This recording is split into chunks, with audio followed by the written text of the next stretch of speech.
ಇವತ್ತು ಪ್ರಶ್ನೆ ಕಳಿಸಿದ್ದೀನಿ ಸರ್, ಇವತ್ತು ಅರ್ಜಿ ಕೊಟ್ಟಿದ್ದೀವಿ ನಾವು, ಜನರಲ್ ಕೊಟ್ಟಿದ್ದೀವಿ, ಅರ್ಜಿ ಕೊಟ್ಟು ನಮಗೆ ಮರು ಪರಿಶೀಲನೆ ಮಾಡಿ. ಆಗ ಸ್ಕೆಚ್ ಮಾಡಬೇಕಂದ್ರೆ ಅವ್ರು ಸ್ಪಾಟ್ಗೆ ಅಂದರೆ VA ಆ ಸ್ಕೆಚ್ಗೆ ಕಳಿಸಿದ್ದಾರೆ ಸರ್, ಇವರಿಗೆ VRಗಳು ಸ್ಪಾಟಿಗೆ ಬಂದಿಲ್ಲ ಸರ್, ಅದು ಬಂದು ಹೇಳಬೇಕಲ್ಲ ಸರ್. ನಾವು ಬಿಟ್ಟಿದ್ದೀವಿ ನಾವು ನೆಮ್ಕೊಂಡು ಅದೊಂದು ಸರ್. ಇದು ಟೆಲಿಫೋನ್ ಎಕ್ಸ್ಚೇಂಜ್ ಮೊದಲೇ 1 ಕುಂಟೆ ಇದಾಗಿತ್ತು ಸರ್, ಇದು ಸ್ಕೆಚ್ ಆಗಿತ್ತು. ಇದು ಸ್ಕೆಚ್ಚಿಂದ ಈಗ ಆ ಕಡೆ ತೋರಿಸ್ತಿದೆ ಸರ್. ನಾವು ಸ್ಕೆಚ್ ನೋಡಿದಾಗ ನಮ್ಗೆ ಗೊತ್ತಾಯಿತು ಆ ಕಡೆ ಇದೆ ಅಂತ. ಬಿಟ್ಟಿದೆ ಸ್ವಲ್ಪ ಮಾರ್ಕ್ ಸ್ವಲ್ಪ ಬಿಟ್ಟಿದ್ದಾರೆ. ಅದು ಒಂದು ಬೇರೆ ಈ ಕಾಂಪೌಂಡ್ ಸರ್, ನಾವೇ ಈ ಕಾಂಪೌಂಡ್ ಇದ್ರೆ ಸುಮ್ಮನೆ ಆಗ್ಬಿಟ್ಟಿದ್ದೀವಿ. ಏನು ಡೈರಿ ಹಾಲಿ ಡೈರಿ ಅಧ್ಯಕ್ಷ ಸರ್ ಆಗಿದೆ. ಇದು ಹೈನುಗಾರಿಕೆಗೆ ಡಿಪೆಂಡ್ ಆಗಿದೆ ಸರ್. ಅದು ಯಾಕಂದ್ರೆ ಮನೆ ಸರ್, ಮನೆ ತೋಟ ಎಲ್ಲ ಇದೆ ಸರ್, ಜಮೀನಿಗೆ ಹೊಡಿದ್ದಾವೆ ಅಂತ ಸರ್. ಹೋಗೋಣ ಸರ್, ಸ್ವಲ್ಪ ಅಲ್ಲಿ ಹೋಗೋಣ ಸರ್. ಅದು ಕ್ಯಾಪ್ಚರ್ ಇದೊಂದಾಗಿದೆ, ಶೆಡ್ ಅಲ್ಲೊಂದು ಇದೆ, ಆಮೇಲೆ ಮನೆ ಇದೆ, ವಾಸದ ಮನೆಯೆಲ್ಲ ಇದೆ ಸರ್. ಇದೇ ರಸ್ತೆ ಸರ್, ಇದೇ ನಮ್ಮ ರಸ್ತೆ ಇರೋದು. ಸುಮಾರು ಒಂದು 50 ಎಕರೆಗೆ ಸುಮಾರು 3 ಏನಾದರೂ ಇದೇ ಒಂದೇ ರಸ್ತೆ ಇರೋದೇ, ಇದು ಬೇರೆ ರಸ್ತೆ ಇಲ್ಲ ಸರ್.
अरे कुमार कांची दिखता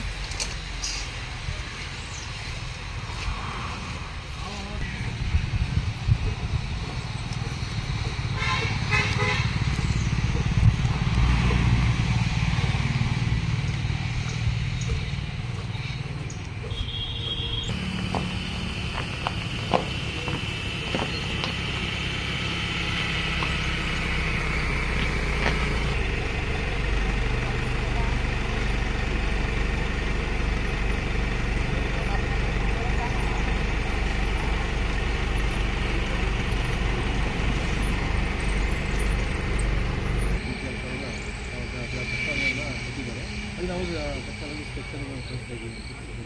ಸರ್ ಆಗಿ ಸರ್ ಅವ್ರು ಬೇಗ ತೊಗೊಂಬೇಡ, ಬೇರೆ ಕಡೆ ಮಾಡ್ತಾರೆ ಈಗ ಬಿಡಿ ಅಂತ ಹೇಳಿದ್ವಿ ಸರ್. ಆ ಥರ ಹೇಳಿದಾಗೆ ನಮ್ಮವರು ಸರಿ ಬಿಡಿ.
ಎಷ್ಟು ವರ್ಷದಿಂದ ಇದ್ದೀರಾ? 55 ವರ್ಷ ಆಯ್ತು ಸಮಯ.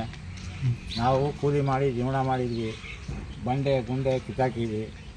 ಆಪರೇಷನ್ ಮಾಡಿಸ್ಕೊಂಡವ್ರೆ ಸರ್, ಎಲ್ಲ ನೋಡಿ ಆಪರೇಷನ್ ಮಾಡಿಸ್ಕೊಂಡವ್ರೆ, ಗುಂಡೆ ಎಲ್ಲ ಕಿತ್ತಾಕಿ ವಿಕ್ಟೋರಿಯಾದಲ್ಲಿ ಇನ್ನ ಅವೇ ಡಾಕ್ಯುಮೆಂಟು. 2 ಕಡೆ ಆಪರೇಷನ್ ಆಗೈತೆ, ಕಲ್ಲು ಬಂಡೆ ಹೊಡೆದಾಕಿ ಇವಾಗ ಕಿತ್ಕೊಳಕ್ ಬರ್ತಾವ್ರೆಲ್ಲ. ನಾವು ಬೇರೆ ಕಡೆ ಎಲ್ಲನ ಇದ್ರೆ ಕಿತ್ಕೊಂಡು, ಬೇರೆ ಕಡೆ ಎಲ್ಲನ ಇದ್ರೆ ಕಿತ್ಕೋಬೇಡಿ. ಹಂಗ ಹಿಂಗ್ಲ ಇಲ್ಲ, ಮಕ್ಕಳು ಸಾಕ್ಲಾ, ಗಂಡ ಇಲ್ಲ, ನಾನು ಯಾವ್ದ್ರಲ್ಲಿ ಬದುಕ್ಲಿ, ಹೆಂಗ್ ಜೀವನ ಮಾಡ್ಲಿ ಸರ್?